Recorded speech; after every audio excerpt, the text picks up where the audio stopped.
He leído en el diario que lo que ocurrió con esta familia mormona que está en los noticieros de todo el mundo, parece, fue entre el estado de Chihuahua y Sonora, pero después en la televisión hace un ratito dijeron entre Chihuahua, entre Sonora y Sinaloa. Pero ¿cuál es la información correcta? Es entre Sonora y Chihuahua. Me pareció que la prensa escrita iba a ser un poquito más precisa. Y está a escasos 50 kilómetros, yo creo, de la frontera con Estados Unidos.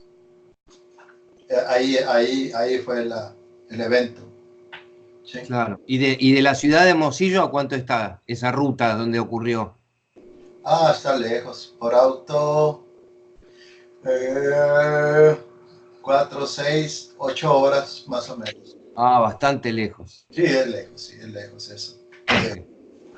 Y la Pero, parte está... Héctor, es verdad que está conmocionado el país, ¿no? Sí, hay cosas que no tienen lógica o no tienen explicación por más que uno quiera dar sus teorías, ¿no? O sus hipótesis más bien.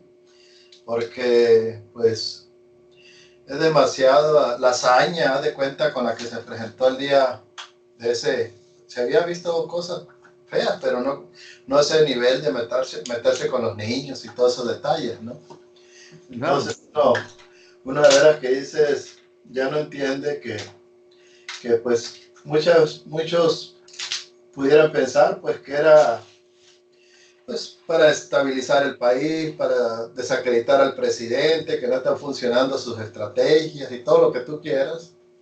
Pero ya meterse con niños, eso yo creo que ya rebasa cualquier límite de raciocinio, ¿no? O sea, porque para echar abajo la política de seguridad del presidente, pues, hagan lo que sea, pero no se metan con los niños, ¿no? Eso ya rebasó los límites, ¿no? Entonces, Claro. explicación va a ser difícil encontrarla, a menos que la inventen, porque, pues, los menonitas, como le llamamos, siempre han sido gente muy trabajadora, es un ejemplo, no se meten con nadie, ellos viven su vida, son muy productivos y pues como diciendo no tienen enemigos, ¿no? Yo creo que al menos yo pienso que los únicos enemigos que puedan tener los menonitas es la gente que no trabaja, ¿no? Porque los van a querer hacer trabajar. Es lo único que yo considero que harían sus enemigos. Entonces, yo creo que uno le puede buscar explicación por qué actuaron con tanta hazaña y pues está difícil dar una hipótesis de veras. Fue mucho, se pasaron de la raya.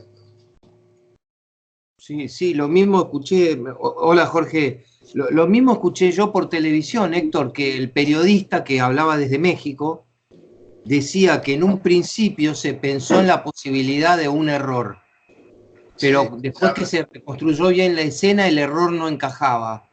Y parece, y la otra hipótesis es que esta familia hubiera hecho alguna denuncia contra los narcos o le hubieran marcado un límite, pero parece, en cualquier sentido, parece un exceso insólito, ¿no? Es desmedido. ya le he matado más de esa familia. Ya les han matado. No, no son los primeros. Ah, no, no, ya. No sabía eso. Ah, sí, Ah, sí. Lo ¿y han por qué matado. razón le habían matado? Nunca sale a la luz. Hoy en la mañana escuché, estuvieron entrevistando a algunos líderes ahí de los menonitas y es increíble cómo se reservan la información, ¿no? Oiga, pero ¿usted de quién cree que puede venir el ataque? No lo sé. Oiga, ¿ustedes tenían alguna rencilla con alguien? No. Y todo es no y no sé, en absoluto, no conozco, no sé, y de ahí no salen, ¿no? O sea, como diciendo, no queremos problemas. Ah, No sé si algún día, yo digo, ¿no? Yo no sé si algún día esta gente se va a cansar, los menonitas, y empezarán a hacer justicia por sus propias manos, ¿no? Y a lo mejor bajo esa filosofía están partiendo ahorita, de que mejor prefieran decir que no saben y a lo mejor después actúan ellos por su propia cuenta, porque eso que hicieron, pues, no tuvo mamá, ¿no? qué paradójico y limítrofe digamos, también con la paciencia humana, Héctor, esto que tú cuentas, de que en este caso, como en otros, alguien puede no querer hablar porque a pesar de que le masacraron a una familia o le hicieron un daño enorme, todavía podría haber más daño. Entonces, Ah, sí, sí, claro. O sea, por es eso increíble, ¿no? Sí, sí. es cuando uno dice, pues, y que eso hasta después ser motivo de clase, someter a votación ante esos hechos que hicieron con tus hijos, tu familia, porque en algunos no fue uno, les mataron a los dos, la esposa. Tú dirías, actuarías por tu propia mano. Claro, no sé, mira, no hay no hay una respuesta a eso. De hecho, otra cosa que me sorprendió, que ahora les voy a hacer una consulta sobre eso, y me gustaría intercalar un caso y que quede abierta la situación, porque me parece que ninguno de nosotros está en condiciones de arriesgar una respuesta tajante y decir dónde está el límite, ¿no? Pero esto tiene que ver con inteligencia emocional, porque siempre hay situaciones donde uno, los padres, los docentes, los líderes, los presidentes, bueno, los militares, la policía, los manifestantes, desde cualquier ángulo o rol que te pongas, hay esa posibilidad como tú dices, Héctor, de ver y hasta qué punto yo puedo soportar algo sin responder. Por ejemplo, sin tomar justicia por mano propia. Lo último que vi en televisión es que Trump le había ofrecido ayuda a México y López Obrador contestó que no la quería porque más violencia no resolverá la violencia. Es, así se transmitió la noticia, yo supongo que deben ser las palabras exactas. En principio esto tiene sentido, parece muy lógico, ¿no? Imaginemos en una familia, en una organización, o sea, parece ser una verdad histórica que más violencia no va a resolver la violencia.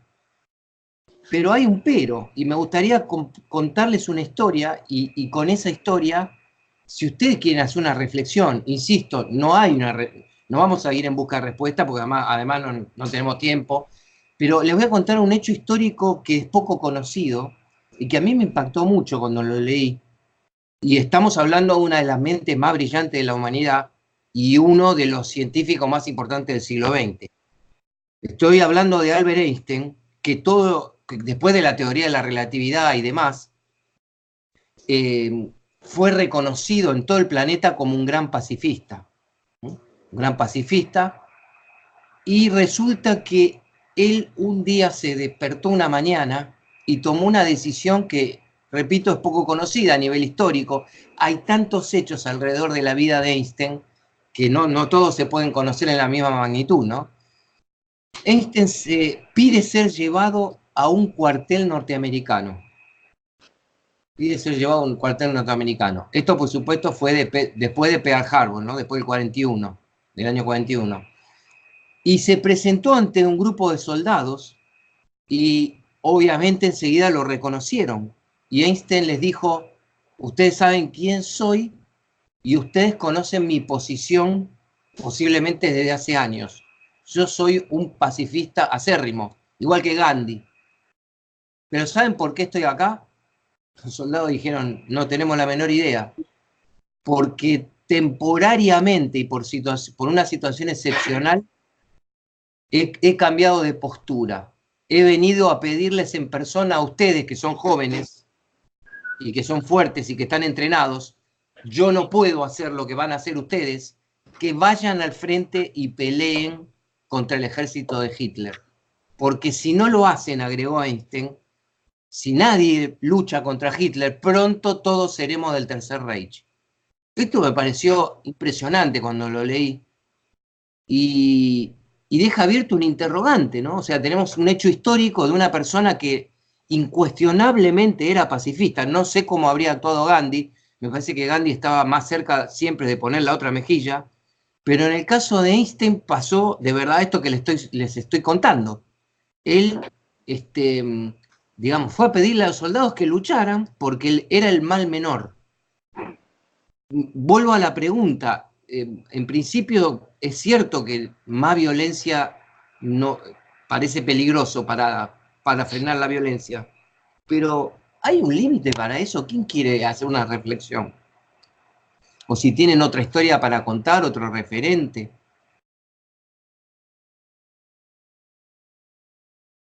Si no, no hay, hola César, saludo a César, me parece que está Rodrigo ahí. Buenas tardes. Hola, Rubén, ¿qué tal? ¿Cómo te va? Buenas tardes. ¿Qué tal, Abel? No Buenas sé, tardes. es una situación que también puede ameritar silencio, ¿no? Pero si alguien quiere hacer un comentario sobre lo que yo conté o qué piensan de los límites, ¿no? En relación a, sobre todo el tema de los límites en las cuestiones que involucran muchas personas, ¿no? Porque cuando yo tomo una decisión de no ejercer, por ejemplo, la autoridad y menos la violencia en mi casa, hasta cierto punto estoy bastante capacitado o tengo mucho margen de maniobra para hacer eso, porque es solamente mi casa, 4, 5, 6 personas. Pero ¿qué pasa cuando yo soy un presidente? Hay toda una comunidad en riesgo, hay una guerra, no sé, estoy lleno de interrogantes, es un día complicado para... ¿Me están escuchando bien? Porque a mí me salió un loguito de espera. Yo los veo bien. ¿Ustedes me escuchan bien? Sí. Bueno, yo los veo bien. Héctor, ¿vos me escuchás bien? Sí, César, perfecto. todo en Sí. orden. Bueno, Sí. comenzamos lo nuestro, Comenzamos. porque a pesar de que es un día difícil con algunas cosas que uno ve en la televisión, nosotros estamos en motivación. Como habíamos comentado en el encuentro anterior, es el momento donde surgen las energías en los seminarios y los talleres, porque hacemos un repaso, por si alguien no pudo ver las clases de la semana pasada, cuando uno tiene que hacer la secuencia de las competencias en inteligencia emocional, casi todo el mundo sigue la secuencia planteada por Goleman, por Mayer, por Salovey. Primero autoconciencia, qué me está ocurriendo a mí, cómo soy en realidad, qué límites tengo, por ejemplo, ya que hoy salió el tema de los límites. Después de la autoconciencia, cómo manejo los sentimientos y los afectos que estoy experimentando. Después de la autoconciencia, bueno, sí, estoy muerto de miedo, o estoy furioso, o estoy preocupadísimo. Después de eso, qué hago con esa energía emocional, con ese estado anímico? No solo para protegerme a mi cuerpo y a mi mente, proteger el organismo, proteger que la mente no se deshaga en insultos o en condenas o en cosas que en realidad no son proactivas, y después de cara a las relaciones y a las situaciones, porque digamos que hay, ahora no quiero borrar esto que ya está escrito, que es el ciclo de la motivación, ¿no? Cada vez que yo tengo una emoción, habría 3 factores para tener en cuenta. Supongamos que hoy tengo miedo de algo que vi. Bueno, está mi propio ser, mi propia individualidad, ¿qué hago con mi miedo? Si no puedo dormir, por ejemplo. Segundo, ¿qué hago con las relaciones? ¿Lo comunico o no lo comunico? A veces lo puedo comunicar con total confianza y libertad, si es a mi esposa. Si es a un hijo pequeño, no le puedo decir tengo miedo y que entienda por qué tengo miedo, así que no es lo mismo. Y, o sea, primero individualidad, segundo relaciones y tercero situaciones. Si tengo miedo de salir a la calle, ¿qué voy a hacer? Voy a salir, no voy a salir nunca más, voy a salir con custodia, voy a salir respirando profundamente, voy a salir con muchas precauciones, me voy a poner horario, o sea, voy a tener que actuar. Entonces, las primeras 2 competencias por las que ya transitamos parecen darnos una sensación, es solo una sensación, pero es verídica la sensación, de que estamos a la defensiva en la vida. Dijimos una vez, con un poco de humor, que hay un autor que dijo sobre la autoconciencia, ¿no? Mirar dentro de uno mismo en profundidad siempre es encontrar malas noticias. Es un poco cierto, ¿no? Cuanto más mira uno adentro de sí, más errores y problemas y defectos puede encontrar, pero también así se crece. Después hay otro, esto sobre la primera habilidad, la autoconciencia. Otro autor dijo otra cosa que me parece interesantísima sobre el control emocional. Disfrutamos de la vida a través de las emociones llamadas positivas. Amor, confianza, alegría, bueno, qué sé yo, bienestar, etcétera, etcétera. Pero crecemos a partir de las negativas. Repito, disfrutamos de las positivas, no me acuerdo este autor, disfrutamos de las positivas, gracias a Dios que existen, porque nos permiten disfrutar de la vida, pero la verdad es que cuando tropezamos y caemos, cuando la vida nos desafía, cuando formamos familia, cuando somos responsables de hijos, cuando empezamos a trabajar, cuando ya vamos a estudiar y ya somos responsables como alumnos, muy de chiquito ya la vida te empieza a pedir, te empieza a exigir cosas y hay que responder.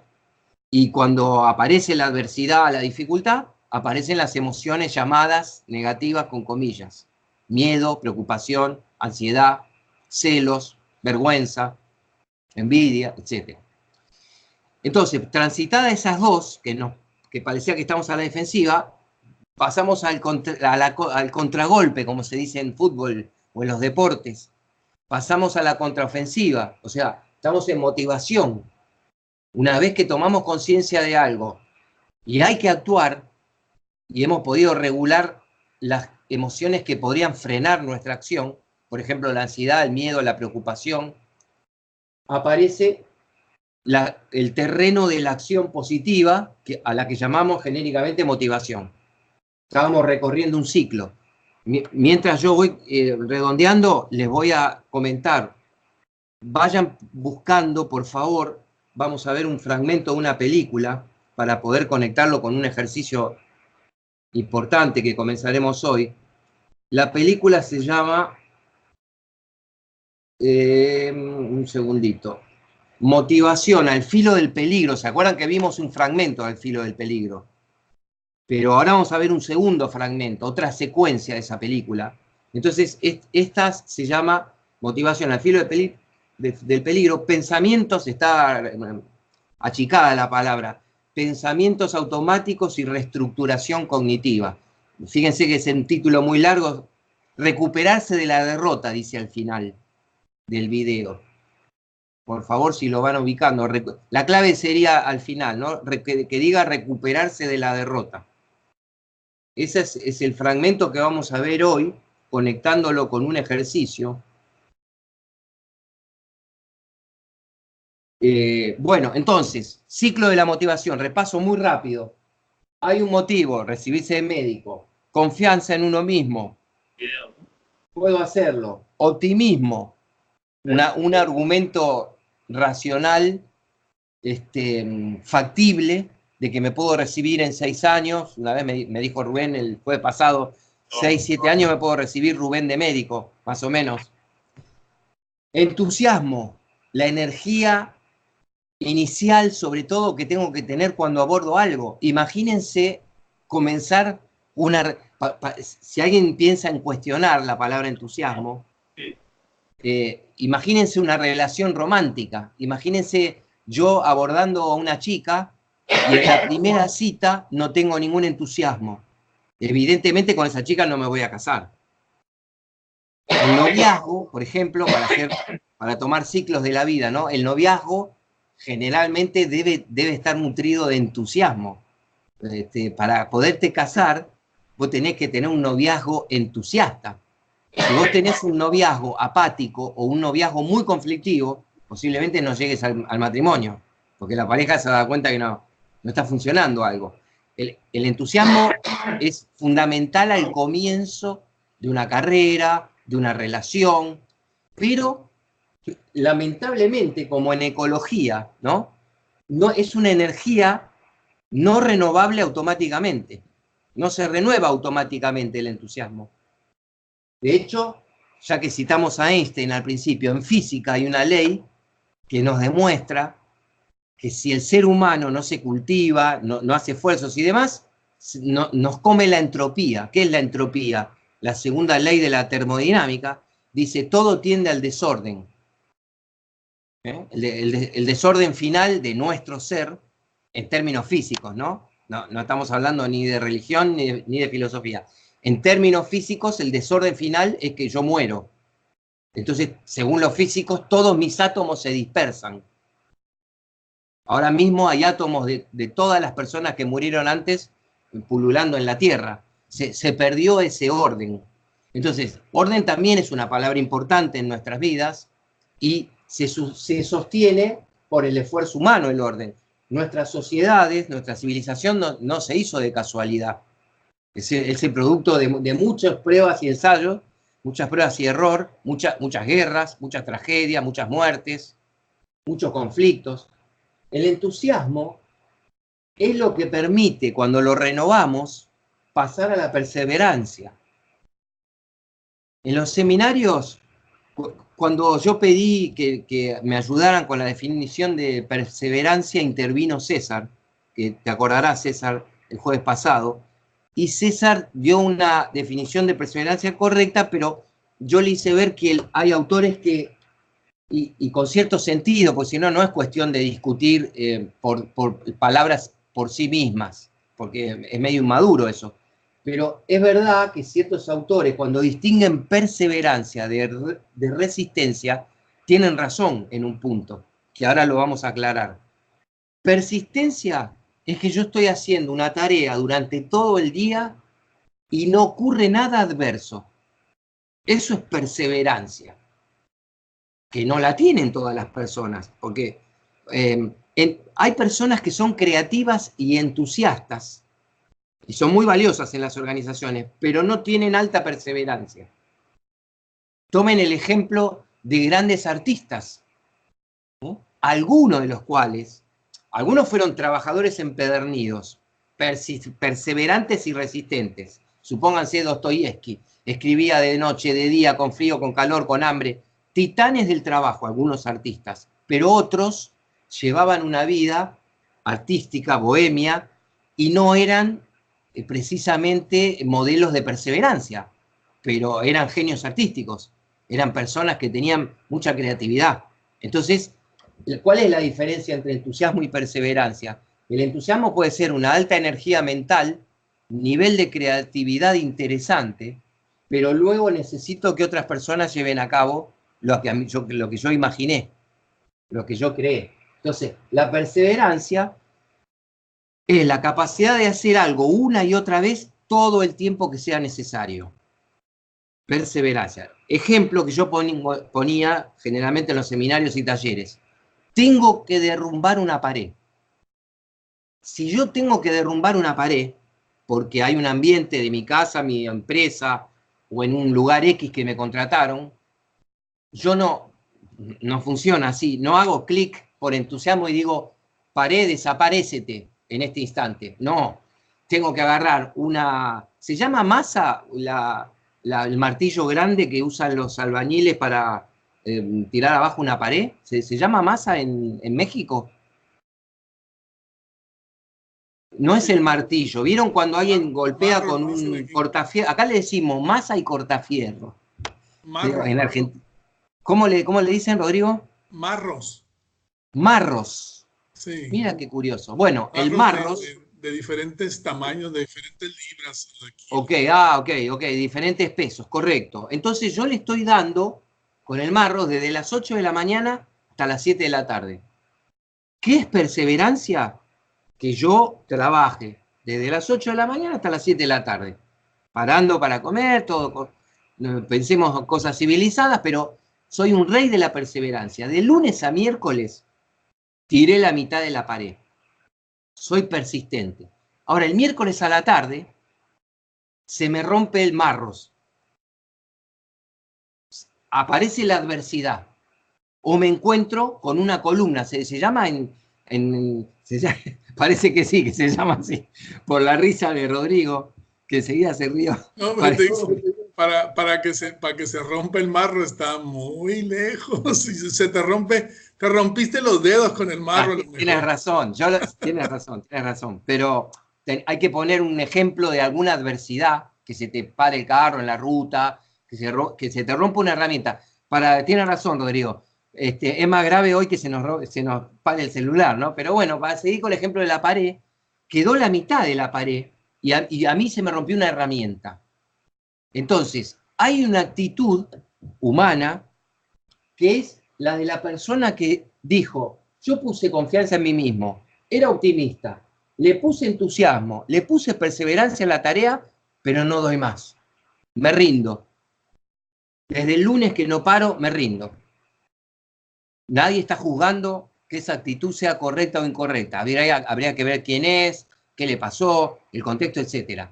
Pero así como existe esa actitud, me rindo, existe una actitud humana de resistir.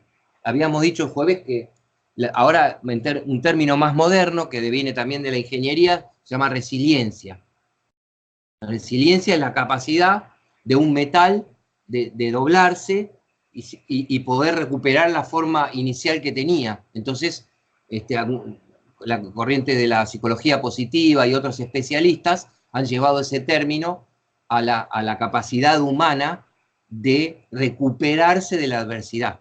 Entonces, las personas que no se dan por vencidas después que se rompió la herramienta, para no contradecir a Rodrigo respecto a esa posibilidad, las llamamos resistentes. Les había dicho en algún momento, y ahora lo refrescamos, que vamos a hacer un ejercicio basado en un autor que es como un referente mundial sobre la motivación y el optimismo, que es Martin Seligman. Martin Seligman, a ver si voy a correr un poquitito la computadora, a ver si sin borrar nada. Ustedes se acuerdan que una vez hablamos, todo esto sirve de refrescar la memoria, así no necesitan leer y estudiar tanto. Habíamos hablado del ABC, de la técnica ABC, de un psicólogo norteamericano muy reconocido, si lo buscan en Google, que es el doctor Albert Ellis, que él había dicho que ante la adversidad, las palabras ABC corresponden al inglés, ¿no? Ante la adversidad hay una consecuencia de tipo anímica. O sea, se me rompió la herramienta el miércoles a la tarde, ¿cómo no voy a estar deprimido? ¿Cómo no voy a querer abandonar incluso? Pero él dice, para que se dé la C, tiene que haber una B en el medio. Él armó este esquema recordándonos que aún ante la adversidad, incluso de las terribles, como le pasó hoy a una familia en el norte de México, todos los seres humanos no reaccionan de la misma manera. Y acá no abrimos juicios de valor sobre cómo tiene que actuar cada quien, pero solamente como observadores de las conductas humanas. Tiene razón el doctor Albert Ellis. Hay personas que ante determinados tipos de adversidad se derrumban totalmente. Y hay otras que se fortalecen. Y él dice que la clave está en la B de beliefs, en inglés, que significa creencias. ¿Qué creo yo que es lo que ha ocurrido? ¿Qué significa que se me rompió la herramienta? Si significa que un mensaje del más allá o de Dios, de que yo tengo que abandonar, y yo me creo eso, voy a abandonar. Si me creo que ningún ser humano se puede recuperar de esa adversidad, también voy a abandonar. Si me creo que ya no me dan los tiempos, esté acertado o equivocado, para cumplir el trabajo, también voy a abandonar.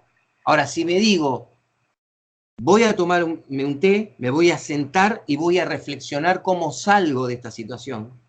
Esa es una creencia muy diferente, ¿no? Ni siquiera estamos hablando del sí se puede, de la autoayuda o del, como dijo Héctor, cuidado una vez, dijo, cuidado con el pensamiento positivo. Cuidado con decir, la pared la voy a voltear con otra herramienta que no sea la adecuada porque me puedo lastimar a terceros. No es cuestión de que intervenga directamente el pensamiento positivo. Pero sí puede intervenir el pensamiento crítico, la reflexión. A ver, ¿tendrá una solución este problema? A ver, ¿cómo logro terminar de voltear la pared para lograr mi misión? Entonces, aquí es donde interviene la capacidad de resistencia. Sí, Rodrigo, ¿querías decir algo? Ahí hay un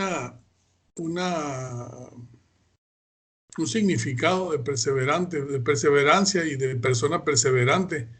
A ver. Pero como dice, una persona perseverante se caracteriza por saber perseguir sus objetivos con tesón y dedicación, a acabar lo que ha empezado, mantener la concentración, trabajar con constancia y volver a intentar, mejorando el método si fracasa. Por lo general son optimistas, tienen una alta autoestima y una alta capacidad de autocontrol y autodisciplina. Pero si, como dices, se vale todo, ¿no? O sea, puedes darle a la pared con el marro y un cincel y dale, pero como que no está funcionando muy bien y todo. Pero bueno, agarras otro método, vas por un martillo eléctrico grande ahí y la empiezas a tumbar muy fácil, ¿no? O vas por una máquina y le das un golpe y se cayó, ¿no? Pero bueno, o sea, el chiste es el objetivo y perseguirlo y perseverar pues ahí en que se llegue al resultado que pensaste como final, ¿no? Muy bien, Rodrigo, me hiciste acordar con tu definición y tu ejemplo final de una hipótesis que yo ponía media humorística, pero que para reflexionar, que cuando yo le decía a las personas de los grupos, ¿por qué necesitamos la perseverancia? Si yo tengo que tirar la pared, porque no puedo poner un cartucho de, ¿qué sería el pensamiento positivo fácil o la sobreestimación o la subestimación del problema? Ah, ponemos un par de cartuchos de dinamita y volamos la pared. ¿Es cierto o no es cierto? La pared voló, pero también voló todo el cuarto o debilité la estructura. O sea, hay soluciones que no son viables. Hay soluciones fáciles y rápidas en la vida, pero que generalmente no son las adecuadas. Entonces, como recién describió Rodrigo, otro detalle interesante de lo que dijo Rodrigo, algunos autores, para que quede bien claro, ellos usan la palabra persistencia creativa en vez de perseverancia. Miren qué interesante, porque si no, ¿cómo distinguiríamos a una persona persistente de una tosuda? ¿Qué es la tosudez para ustedes? ¿Quién me refiere? ¿Qué es la tosudez? ¿Es un problema ser tosudo? Se dice en México, ¿no? ¿Se usa esa palabra? O cabeza dura, no sé. ¿Qué es ser tosudo? Terco. Terco. Bueno, terquedad. Bueno, ¿qué es la terquedad?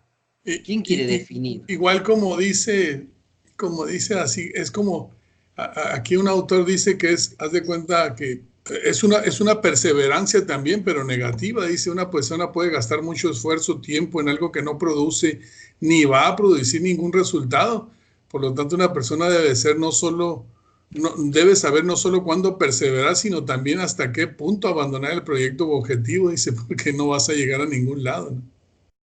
Sí, me encantó eso, Rodrigo, me encantó, lo estoy anotando acá, perseverancia negativa. Es una muy buena distinción. O sea, la perseverancia no es per se una virtud. Yo puedo perseverar, como dice Rodrigo, por un camino inviable. Y a eso lo llamamos Ojo, no somos los dueños de la verdad cuando le decimos a la esposa o al hijo o al sobrino o al socio o al colaborador, sos un terco. Capaz que nos equivocamos, pero en general, cuando decimos que alguien es terco, es una persona que está intentando tener un logro por un camino que ya se ha probado, como mínimo por ahí que es el más difícil o que es imposible. Entonces, a eso lo llamamos terquedad. Para salir de esa confusión, ya que Rodrigo nos leyó una definición muy amplia, hay autores que lo llaman persistencia creativa. Es decir, yo puedo seguir hacia el logro por una dirección distinta de la inicial y no abandoné la meta, pero tuve que introducir el elemento creativo. Y entre paréntesis, a veces lo creativo, y esto lo vamos a trabajar juntos, lo creativo puede representar un atajo. Cuando yo de repente me pongo creativo, gracias a que dominé mis emociones, puedo conseguir un logro más rápido de lo previsto. No siempre y no está garantizado, pero el factor creatividad es importante. Entonces decíamos, después de la persistencia, si hay adversidad, viene la resistencia. Para introducirnos en este tema, donde vamos a hacer un ejercicio bastante importante, vamos a ver, ¿la tiene la película en punta? Así ya me quedo tranquilo, sí. Allá en Hermosillo, Héctor, César, sí. Bueno, refresquemos refresquemos entonces de nuevo la ABC, Albert Ellis, que dijo, cuando hay una adversidad, si vos no le prestás atención a tus creencias, las primeras creencias suelen ser negativas. Esto es una virtud, con comillas, una virtud muy humana, es una característica muy humana. Por ejemplo, se me rompió la herramienta y yo digo, ¿y qué querés? Si en este país fabrican cada herramienta, enseguida le voy a echar la culpa a alguien, ¿o no? ¿No nos pasa un poco eso? En los primeros 30 segundos de que tuvimos la adversidad, hay como un impulso humano de ponerla afuera, la responsabilidad, la culpa, y quejarnos. Lo cual a veces, ojo, tiene un efecto catártico, ¿eh? No estamos cuestionando, estamos observando. Estamos tratando de describir qué nos pasa a la mayoría de los seres humanos cuando hay un traspié y a ver qué es más cierto, que siempre me echo enseguida la culpa yo o se la echo a un tercero o a un aparato. Y generalmente tratamos de, en último, porque esto viene de chiquito. Cuando yo me mandaba macanas o cagadas, como decimos en Argentina, de chico, tengo 2 hermanas menores, yo decía, ¿quién fue? Decía mamá, mi mamá. Y nos acusábamos mutuamente. O sea, ya de chicos, no todos, repito, hay chicos santos y muy buenos, pero la mayoría de los normales, yo no fui, como mínimo, ¿no? Como mínimo, si no le querés echar la culpa al hermanito o no podés, lo primero que haces es negar. Yo no fui, yo no rompí nada, yo no toqué nada. Bueno, a veces es cierto y a veces no. Trabajaremos también ese aspecto, ¿no? De la responsabilidad ante la adversidad. Bueno, entonces, vamos a ver en la película, en este fragmento de película, algo muy interesante que va a dar pie a una técnica alargada que se llama ABCDE. Parece un juego de palabras, pero van a ver que tiene bastante contenido. Cuando Seligman lee la obra de Albert Ellis, Martin Seligman, vos, Rodrigo, me mandaste un mail muy interesante con una síntesis de las 2 lecturas que yo recomendé que ustedes leyeran para abordar este ejercicio, pero vamos a hacer un pequeño resumen de eso para los que no pudieron leerlo.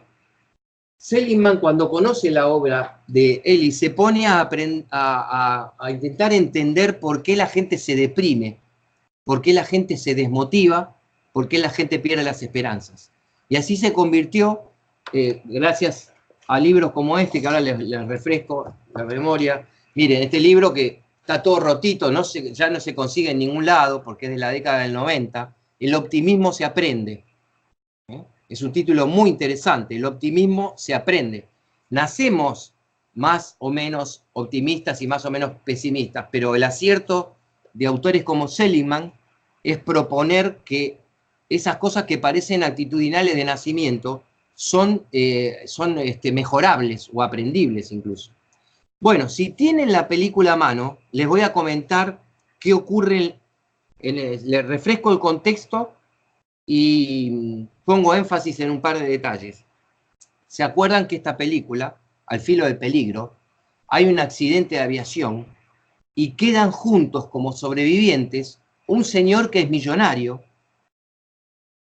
que está representado por Anthony Hopkins? El señor es millonario y queda vivo a su lado un asistente que está representado por una persona más joven que se llama Alec Baldwin. Entonces, se necesitan mutuamente para poder salir del problemón en el que están, que justamente es no saber dónde están. Están en un lugar hermoso pero inhóspito y están teniendo que empezar a sobrevivir arreglándoselas como pueden. Ya vimos una escena, si lo recuerdan, que tenían que contraatacar porque los perseguía un oso. ¿Quién me refiere brevemente qué vimos la otra vez? En esa escena, nosotros ¿qué aprendimos y qué vimos? Ellos empezaron a ser acechados por un oso. Y que parecía que no había salida. ¿Y qué vimos que ocurrió? Que incluye esto de la persistencia, resistencia y algo de creatividad. Y obviamente coraje no, que ustedes tienen otra palabra, sí, valor. Que al fin, la persona mayor decía que tenían que hacer un plan para matarlo, pero ¿cómo matarlo? Sí, y que había visto películas y cosas así, cómo hacían cosas de ese tipo y alentó mucho porque no lo quería hacer el otro cuate, ¿no? El más joven. Le dio valor ahí, coraje, que tuviera coraje, etcétera, y al final pues, el oso lo siguió y hicieron el plan y estuvieron cerca de fracasar, pero sí lo empalaron a lo último, ¿no? Es lo que recuerdo. Claro, bien, Rodrigo. Entonces, ¿te recuerdas que Anthony Hopkins convence a su compañero primero haciéndole ver que ya va a morir si no siguen ese plan, pero también le cambia la actitud, le hace gritar lo que un hombre puede hacer, otro lo puede llevar a cabo, ¿no? Y entonces le insufla entusiasmo y también le cambia la creencia limitante, ¿no? O sea, el joven tenía una creencia limitante. Nosotros no podemos hacerle una trampa al oso, no podemos vencer al oso. Y Anthony Hopkins sostiene que sí pueden y le explica el plan. Y el plan, por supuesto, tiene que ser creíble y verosímil.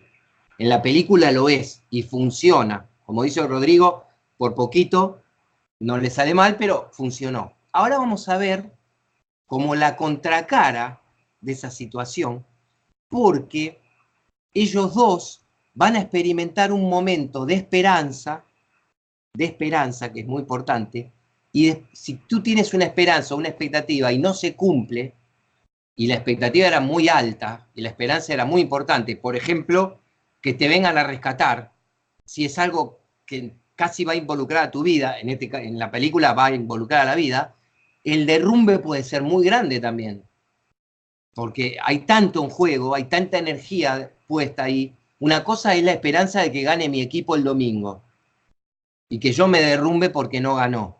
Ahí yo diría que hay un poquito de inmadurez, ¿no? Si ya me deprimo porque perdió en mi equipo. Yo respeto el deporte, pero me parece que no da para que alguien se deprima por una derrota. Pero si el domingo a mí me pasa algo muy fuerte, que rompe todas mis expectativas ese día, yo me puedo derrumbar. Entonces vamos a ver que eso ocurre en la película con uno de los protagonistas. El otro va a hacer el trabajo de resistir y rescatando a su compañero. Todo esto en términos psicológicos, ¿no? Y en el medio les pido que presten atención a un estallido de enojo de uno de ellos que tiene una lectura singular que me va a interesar escuchar cómo la interpretaron ustedes. Entonces, a ver cuánto dura. Voy a poner un segundito. 7 minutos. 7 minutos 24 dura. Bueno, ¿arrancamos?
¿Terminaron todos?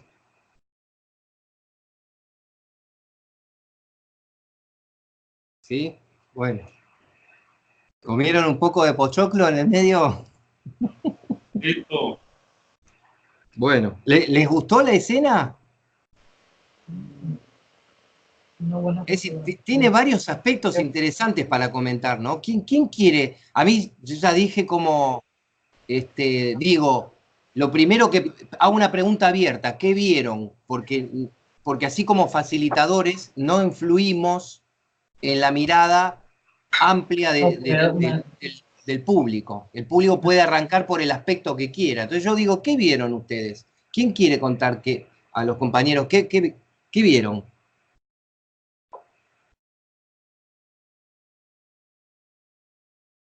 O describir toda la escena o describir algo que les llamó más la atención. Pueden ir por los dos caminos. Ahora a ver. Sí. Sí he visto esa película, ¿no? Pero ajá, ya ahorita viéndola desde este punto de vista, no entiendo cómo el actor Anthony Hopkins se mantuvo tan tranquilo, pues. Tú dices, no entiendo en el sentido de que te podría ser poco creíble, ¿no? ¿O por qué dices no entiendo? ¿En qué sentido dices no entiendo? Digamos, se me hace un poco más creíble la reacción del otro personaje, donde se emocionó, siguió el helicóptero y luego pues se desplomó, venga. ¿Será que el Anthony Hopkins decía, si dejo que este tipo se me desmorone, nos vamos a morir los dos? ¿O cómo le hizo para mantenerse tan estoico, tan así, hasta casi le cambió el tema, ¿no? Con algo que se oye increíble, ¿no? Como lo del fuego con hielo. Bueno, yo concuerdo contigo, Jorge, de que es una escena increíble. Lo que todos tenemos derecho a opinar si nos parece excesiva la escena o no, pero sabemos que en la historia han habido muchas situaciones donde algunos seres humanos han reaccionado con ese temple y mucho más también. O sea que, aunque no es lo frecuente, no es totalmente inverosímil. Y justamente por lo que tú dices, les cuento una situación. Mi esposa, por ejemplo, tiene un carácter muy temeroso, ¿no? Entonces, cuando estamos juntos, ella siempre adopta el rol de la persona temerosa. Pero me ha contado, por su experiencia, y posiblemente a ustedes también le haya pasado, y a mí también, no lo tengo muy consciente, pero seguro que influye ese aspecto, a ella le ha pasado estar con personas más temerosas o con nuestro propio hijo, cuando era chiquito. Entonces, si tú tienes de acompañante una persona con mucha presencia de ánimo, tú puedes recostarte un poco en ella y derrumbarte y permitirte. Esto es como, a ver, ya que estamos entre varones, ¿no? Yo voy a confesar algo y ustedes me dicen si no es un poco así o no. Yo me recuesto, yo soy más desordenado que cuando vivía solo porque me recuesto en el orden que tiene mi esposa. O sea, yo tengo siempre la expectativa de que el desorden que yo dejo a veces, ella lo va a arreglar, y porque me quiere.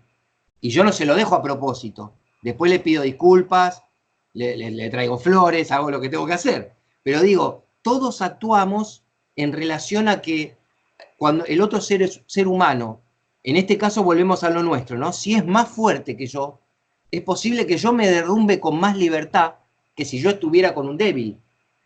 Y paradójicamente, como tú estás insinuando, Jorge, y yo estoy de acuerdo con lo que tú insinúas, si yo estoy con una persona muy temerosa y yo dependo de ella, paradójicamente, en vez de derrumbarme con ella y dejarme arrastrar a su inquietud, a su ansiedad o a su temor, yo voy a tener que ponerme más frío y más duro, más firme para salvar la situación.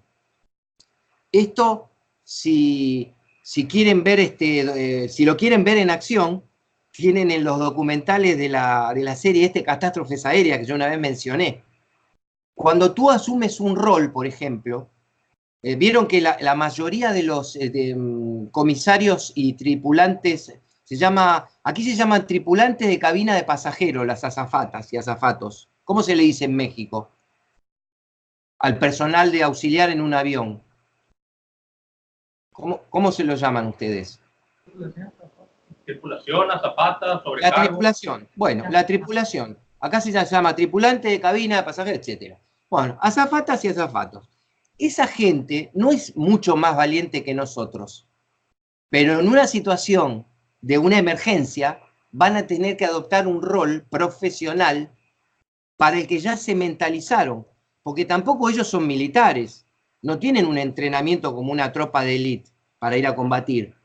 Les han mentalizado que ellos tienen que ayudarnos a nosotros y no al revés. Entonces, yo voy a dejar una pregunta abierta así hacemos un pequeño corte y se la reflexionan un poquito, entre otras que van a surgir.